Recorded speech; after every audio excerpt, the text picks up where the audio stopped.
Every year we set ambitious goals. Eat healthier, save more, achieve big things, whatever that means. But studies say around 80% of us fail our New Year's resolutions after just the first month. Why is that? Because we focus on what we want to do instead of who we want to become. Eventually, the motivation to do things always wears down, but the desire to become something can last forever. In this video, I'm going to show you a simple evidence-based system that flips the script and will help you achieve all of your goals this year by building an identity rather than a to-do list. It's not about complicated routines or unachievable plans. Instead, it's just about one powerful habit that can transform your life. If you're new here, my name is J.R. Smith, and I'm an orthopedic surgery resident at the Mayo Clinic.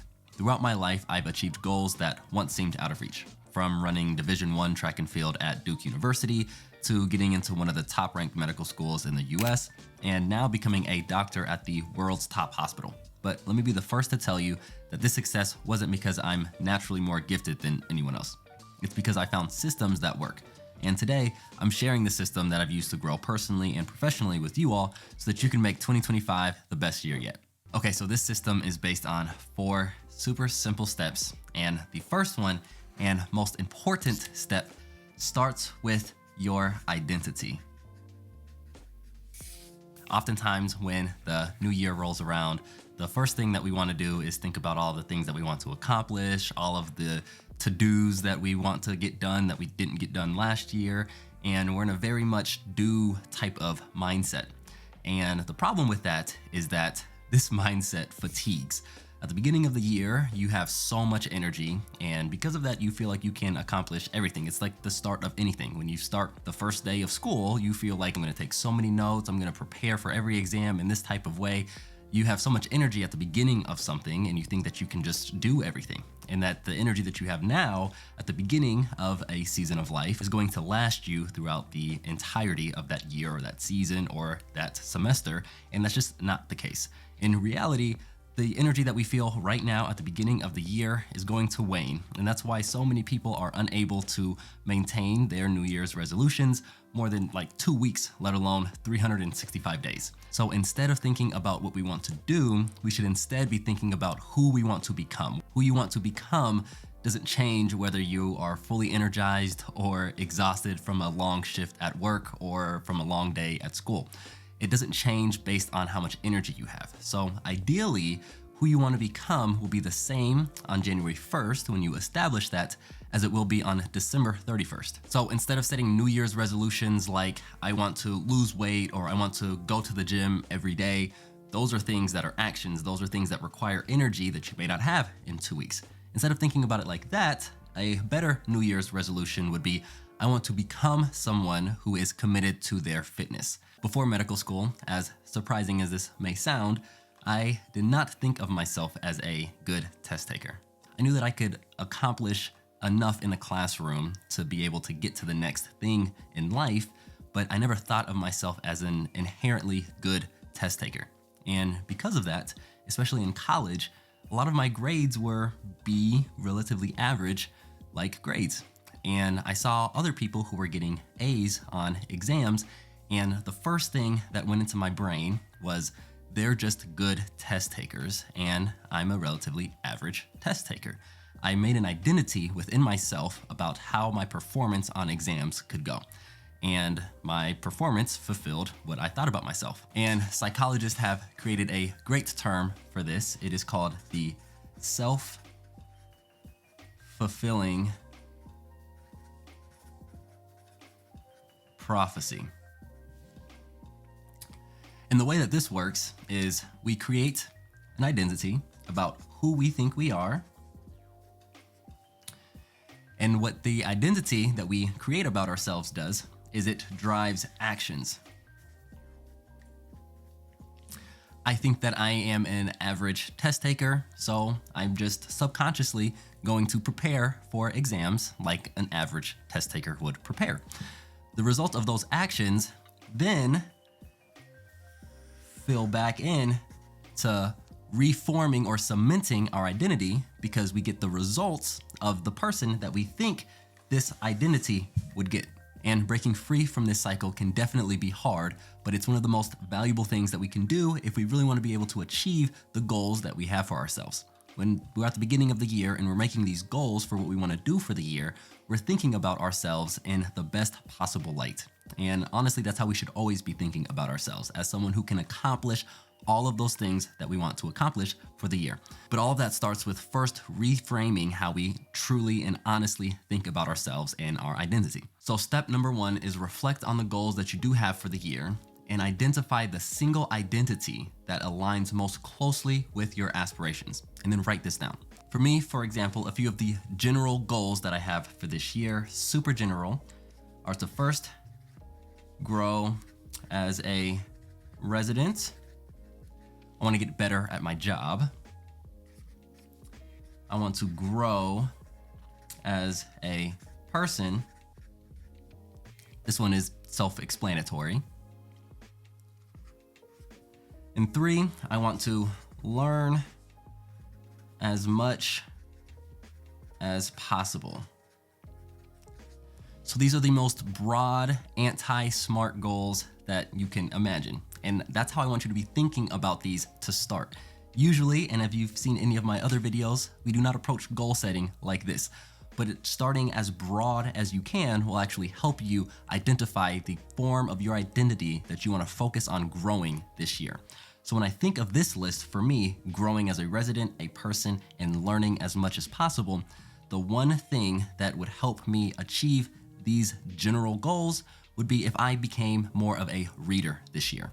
I would be someone who would grow as a resident, person, and learn as much as possible. So based on the general improvements that I want to make this year, the one part of my identity that I want to focus on molding is becoming a reader. So I encourage you to pause this video and actually spend some time reflecting on what you want to accomplish this year, and then what type of person would allow you to accomplish those things. Ultimately, it's the habits and systems that drive success, but we need to first embrace an identity of someone who would be doing those habits and systems. James Clear, in his amazing book, Atomic Habits, says it best. The ultimate form of intrinsic motivation is when a habit becomes part of your identity. It's one thing to say, I'm the type of person who wants this. It's something very different to say, I'm the type of person who is this. Now, every identity is built on actions. We can't just start the year by saying, I'm this type of person, if we haven't instilled the habits and systems that we need to actually prove to ourselves that we're that type of person.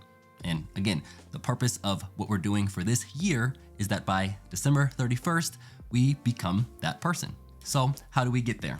It's with habits. Habits are like building blocks to your identity. The more time that we do a thing, the more that that thing stacks on top of itself, and ultimately we just become the type of person who does the thing. So going back to my example, if I want to become a reader this year, what does that look like? How do I define a reader? Well, to me, a reader is someone who reads every day, no matter what. It's someone who prioritizes spending some time reading and learning something on a daily basis. So mine would be simple. The habit would just be reading. But let's say that you're striving to become a person who is dedicated to their fitness. One habit would be exercise. Or if you want to become a person who is extremely productive, one habit would be scheduled deep work time. When I retired from sports, working out consistently was one of the hardest things in the world for me. And I'm only now realizing that it's because I no longer saw myself as an athlete. I was no longer competing in sport, didn't see myself as an athlete, and so I shifted my identity and I was no longer a person who worked out consistently. But thankfully, my wife, who was also a former collegiate track and field athlete, still saw both of us as athletes, and her maintenance of that identity allowed her to continue to prioritize exercise. And it was only until recently that I started to embrace the identity that she still felt about both of us, that we were still athletes. And only after recognizing myself as an athlete, even though I'm no longer competing, now I felt that I was the type of person to exercise regularly. And after that, then I was able to actually dive into the habit of waking up in the morning and getting a workout in with my wife. But that habit of exercising daily only came after I reframed the way that I thought about myself. Now identify one single habit that supports your chosen identity, and make this specific and write it down. For me, as someone who wants to become a reader, my habit is reading 10 minutes every night before bed. Because this year we're focusing on a system to become a type of person rather than just a list of goals. And another incredible James Clear quote is, "You do not rise to the level of your goals, you fall to the level of your systems." Now, if you're enjoying learning about topics related to personal growth, habit formation, systems, all of that kind of stuff, you would absolutely love my newsletter, Weekly Growth. It's completely free, and you can find more information in the link in the description. But I touch on tons of topics related to this topic of personal growth and building habits that allow us to become the people that we want to be. So if that interests you, you would love my newsletter, link in the description. But now that we know the person that we want to become, and we know the habit that we need to do in order to become that person, the third step is to schedule it and start small. This is incredibly important. You have to put the habit that you're wanting to do on the calendar. Things that are not on your calendar do not get done. If it's on your calendar and if it's scheduled, you are significantly more likely to get it done, and you're more likely to do it consistently. And the second half of this is to start small. Going back, if you remember, I said my goal for my habit is just to start with 10 minutes of reading before bed. It's super easy at the beginning of the year when we have all of this motivation and energy to create extremely unrealistic habits or goals. And if I said I want to read 1 hour every single day, that would last 3 days. And I would be like 90% of the rest of the country who does not get past the first month or two without no longer doing the thing that I set out to do. So start small and allow that to create momentum that ultimately will allow me to maybe get to that 1 hour a day of reading by the end of the year. But the goal right now at the beginning of the year is to create a small, simple habit and schedule it. And starting small will actually lead to much greater results. For example, if I started by saying I want to read 1 hour per day and burnt out because this goal is unrealistic and only lasted for the first 2 weeks of the year, I would have read for that year a whopping 14 hours for the year. Instead, if I say I want to read 10 minutes a day and am able to carry that for 365 days because the load is not too heavy to carry, now I read a whopping 60 plus hours per day. This is nearly 5 times the amount of reading as I would making an unrealistic goal. And not only am I going to actually read more, but I'm going to enjoy the process of reading because the burden isn't as heavy to carry. And of course, a month in, I can change this from 10 minutes to 20 minutes. And 6 months in, I can change this to 30 minutes. And towards the end of the year, I may be at 60 minutes per day of reading. And now it's not as big of a burden because now it's just a habit that I've developed into my normal course of the day. But going from 0 to 1 hour per day is unrealistic and it doesn't work, and it's why so many of us do not carry our goals or the things that we want to do for the year past the first few weeks. And the final step is to reflect and adjust as needed. Do you still want to become the person that you set out to become at the beginning of the year when we're in November? And if so, that's great. If not, think about some ways that you can do things better. Did you start too high? Did you not put it on your calendar? What are some ways that you are failing to actually achieve the habit and use the system that you know is designed to get you to the identity that you want to have by the end of the year? Reflecting is key in order to maintain consistency with anything. And oftentimes throughout the course of life, we forget what we're even setting out to do, and we fall into a rut. And the way to get out of these ruts is to make sure that you have dedicated time to reflect and reassess. So whether you do this on a monthly basis, a quarterly basis, a biannual basis, you just need to spend time to do this. And if you're interested in doing this reflection with me and other driven and motivated people, you may be interested in my community, Teach As You Learn. That's primarily designed for pre-med and med students, but one of the best and most valuable, in my opinion, parts of this community is that on a quarterly basis, we meet as a group and kind of go through a quarterly reflection, what went well, what didn't go well from the previous quarter, and some planning on what we can do in the next quarter coming up. And again, it just allows us to stay aligned with what our personal goals are for ourselves and some of the things that we need to do in the next quarter that we may have fallen short on in the previous one. But that's it for this video. Again, number one, find the identity that you want to have by the end of this year. Then determine the habit that's going to get you to that identity and put it on your schedule. Schedule it, for heaven's sakes, people, and start small. And then lastly, reflect and reassess regularly throughout the year. If you did enjoy this video, make sure you like and subscribe if you haven't already. And you may enjoyed this video here where I talk about some ways that you can remember actually all the things that you learn, especially for my students out there. It's going to be a great year. And as always, keep evolving, and we'll see you in the next one.